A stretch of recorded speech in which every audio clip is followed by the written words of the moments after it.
ട്യൂഷന് പോണ ആൾക്കാർ വരുന്നുണ്ട് ബിഗ് ബോസിൽ കയറാൻ വേണ്ടി. സീരിയസ്ലി ഞാൻ കേട്ടതാ.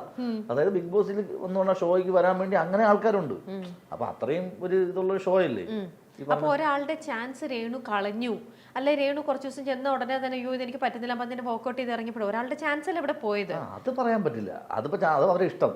ഇപ്പൊ അവര് ചിലപ്പം അതിപ്പോ നമുക്ക് അങ്ങനെ പറയണമെന്നുണ്ടെങ്കിൽ ഇപ്പം എന്താണ് വേറെ ചാൻസ് പോയെന്ന് ചോദിച്ചു കഴിഞ്ഞാൽ ഈ വൈൽഡ് കാർഡിൽ വേറെ ആൾക്കാർ വരുന്നില്ലേ, അല്ലെങ്കിൽ അല്ല അതൊക്കെ അവർ ഇഷ്ടത്തോടെ വരികയാണ്. രേണു ഇഷ്ടത്തോടെ അവിടെ ചെന്ന് കഴിഞ്ഞിട്ട് ഇതിൽ വേണമെന്ന് ഇഷ്ടത്തോടെ വിചാരിച്ചു, അവിടെ ചെന്നു കഴിഞ്ഞ് കുറച്ച് ദിവസം കഴിഞ്ഞപ്പോഴത്തേക്ക് എനിക്ക് സെറ്റ് ആവുന്നില്ല, എനിക്ക് തിരിച്ചു പോകണം ഇങ്ങനെ പറഞ്ഞുകൊണ്ടേ ഇരുന്ന് തിരിച്ചു പോന്നു. അങ്ങനെ പോകുന്ന ഒരേ ഒരാൾ രേണുസുതി മാത്രമേ ഉള്ളൂ അവിടുന്ന് വോക്കൗട്ട് ചെയ്ത് ഇറങ്ങിയത്. സ്വന്തം ഇഷ്ടത്തിൽ അവിടെ നിന്ന് ഇറങ്ങിയതാണ്.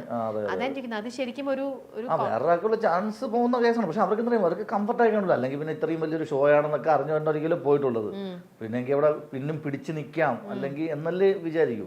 അപ്പൊ അവർക്ക് അതിന് ബോധേടായിരിക്കില്ല. ആ ഒരു കേസിൽ വെളിയിൽ പുറത്ത് വന്നാലും വേറെ വർക്കും പരിപാടികളൊക്കെ ആയിട്ട് പോവാം എന്നുള്ള പരിപാടിയായിരിക്കും അവർക്ക് സെറ്റ്. ഇനി ഞാൻ 1-2 റീൽ കണ്ടപ്പോഴത്തേക്ക് എനിക്കൊന്ന് അവർ ഭ്രാന്തെടുത്തൊന്നും ഇറങ്ങി പോയത്. കാരണം അവിടെ ഗെയിം അല്ലേ, ഇത്രയും പ്രതീക്ഷയാണില്ലല്ലോ. അപ്പം